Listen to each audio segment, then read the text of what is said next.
on her way to space, lunar landing tech on board, payloads inside. Recently, NASA awarded a $2.9 billion contract to SpaceX to build a lander for American astronauts to return to the moon. SpaceX beat its competitors Blue Origin and Dynetics to win the race. What does this mean to the future of Blue Origin?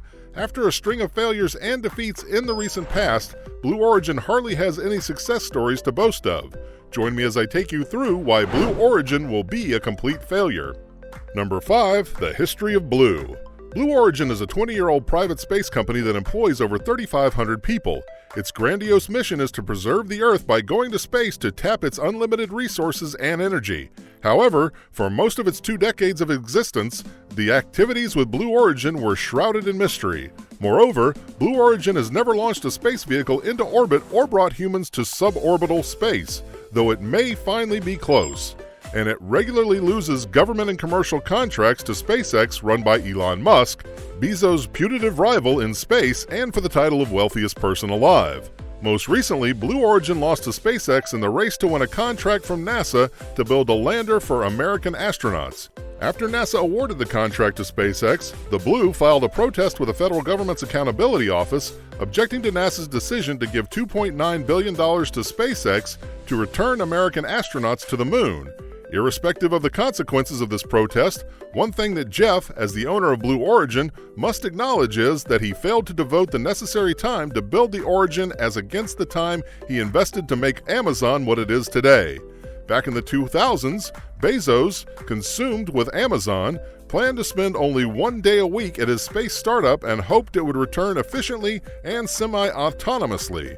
No doubt, mindful of the old industry saying, the quickest way to become a millionaire in space is to start off as a billionaire, Jeff wanted to limit his investment and move deliberately, parlaying every lesson and technical decision into the next project. Back then, there was little sense that the government might one day pay private space companies to explore the heavens on its behalf. Number 4. The conservative approach. After Jeff's retirement announcement, it was evident that the billionaire wanted to put his time and energy into Blue Origin. Bezos founded Blue Origin in 2000, a good 2 years before Elon Musk started the Space Exploration Technologies Corporation, better known as SpaceX. But while Musk and SpaceX have already built a thriving business, launching satellites and NASA astronauts to orbit and developing a huge rocket named Starship that is intended to take people to Mars someday, Blue Origin seems to lag. Speaking about the last decade, by 2010, SpaceX had about 900 employees, while Blue had 275. By 2017, Musk employed more than 5,000 people, while Bezos was capping growth at 1,000.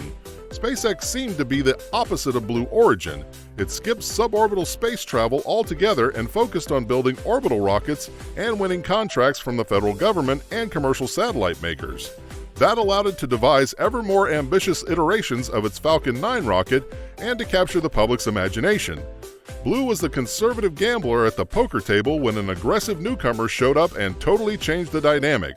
By this time, Bezos had started to wonder aloud why SpaceX had won crucial contracts over Blue Origin and even expressed his annoyance at the budget required to keep up. "I'm not spending that," he complained to Blue underlings. "If it was this big, you should have called me in the middle of the night to tell me about it." Then, in April 2017, he reversed course and surprised employees by announcing he would fund Blue Origin with the proceeds of $1 billion in Amazon stock sales each year. Blue executives speculated that Bezos, ever the fierce competitor, wasn't happy seeing SpaceX leap ahead, its progress paid for in large by Uncle Sam. Number 3. The Battle of Artemis. NASA's reliance on SpaceX to make its space exploration ambitions a reality just got a little greater when it awarded the almost $3 billion contract to SpaceX. The $2.89 billion contract is for exclusive rights to provide a moon lander for NASA to use in its flagship mission of the decade, the Artemis. The lander is the third, crucial component of the Artemis missions, the name given to NASA's revived lunar explorations which ended half a century ago with the Apollo missions. As part of Artemis, NASA's Space Launch System rocket will bring astronauts to the moon's orbit, tucked safely inside an Orion crew module. The astronauts will then transfer to SpaceX's Starship spacecraft, which is still in prototype, to make the descent to the surface, and after their research is done, use it to ascend back to the Orion module and fly home. Aside from the sheer size of the sum of cash, this contract is a really big deal. Originally, SpaceX wasn't supposed to build the lander alone. Jeff Bezos' Blue Origin had convened a national team with a host of aerospace veteran companies, including Lockheed Martin, Northrop Grumman, and Draper, to develop a lander called Blue Moon. Defense contractor Dynetics had also been initially working on a prototype. NASA gave all three companies preliminary contracts to build a design and then planned to accept 2 bids for the mission itself. But Blue Origin and Dynetics couldn't make the cut. In the past, NASA has chosen multiple companies to work separately on the same project to encourage competition and ensure it has a backup plan. But SpaceX's proposal was the only one NASA could afford, according to reports. With only so much money to play with, NASA has placed their bet on Elon Musk's company to deliver the goods. Number 2, the current state of affairs. The fate of Bezos' Blue Moon lander is now in jeopardy as it was being specifically developed for the Artemis mission. This is not the case for Starship. That craft is an ongoing project for SpaceX and ultimately designed to take humans to Mars, whether they be NASA astronauts or not. Of the 4 companies, Blue Origin and Draper lose out the most, since Lockheed and Northrop are both already working on other elements of the Artemis mission. Lockheed Martin has already built and delivered the first Orion spacecraft to NASA. The spacecraft, called the Orion Artemis 1, will be part of NASA's first uncrewed Artemis mission scheduled for launch later in 2021. The Orion module will be launched on top of the Space Launch System rockets, sent to orbit to the Moon, and then return to Earth about 3 weeks later. It's a dry run for the later Artemis missions that will have a crew aboard. Northrop Grumman is building critical rockets for the Space Launch System. 2 of Northrop's flight support booster rockets, or FSB-1s, will provide more than 75% of the thrust for a launch of the SLS. Blue Origin faces setbacks elsewhere as well. The first launch of its heavy-lift rocket, called New Glenn, has been delayed from late 2021 until late 2022. It also lost a 5-year contract to transport national security equipment into space for the Department of Defense in August 2020.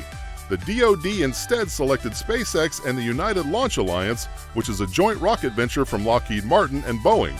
Even Amazon, another of Bezos' companies, isn't relying on Blue Origin to launch its Project Kuiper internet satellites. Amazon awarded a contract to ULA earlier this week to put the satellites in orbit during 9 launches and an undisclosed time frame. Number 1, the better performer. Although the New Shepard rocket managed to pull off the first successful vertical landing of a rocket that had gone to suborbital space and reused the booster 4 more times, for the most part, Blue Origin is falling behind its peers. SpaceX's Falcon 9 rocket, which is reusable and capable of going all the way into orbit, has flown more than 100 missions, with a remarkable track record of success since 2016. Its Falcon Heavy is the most powerful rocket today. Even smaller companies can boast more business than Blue Origin. Rocket Lab, for instance, has nearly perfected the design of its lightweight Electron rocket, which features 3D printing engines that are cheaper and faster to make. In its 18 missions so far, Electron has delivered more satellites into space than Blue Origin, and it's already got plans to send a probe to Venus in a few years. However, Blue Origin could still catch up. A lot of it relies on how successful its first crewed flight, the New Shepard suborbital vehicle, turns out. The 6-passenger capacity vehicle is scheduled to launch in July 20, the 52nd anniversary of the Apollo 11 moon landing. The New Shepard capsule, which operates autonomously and does not need a pilot, will launch from Blue Origin's West Texas facility. The flight will last approximately 11 minutes. The flight will also have Jeff and his brother on board. To sum it up, post his retirement, having Bezos in a more involved capacity could be a big asset in inking contracts that could really put Blue Origin on the map again. So, what do you think? What lies ahead for Jeff and Blue Origin? Let me know in the comments below. Be sure to subscribe and like us. I will see you next time on the channel. Until then, it's goodbye.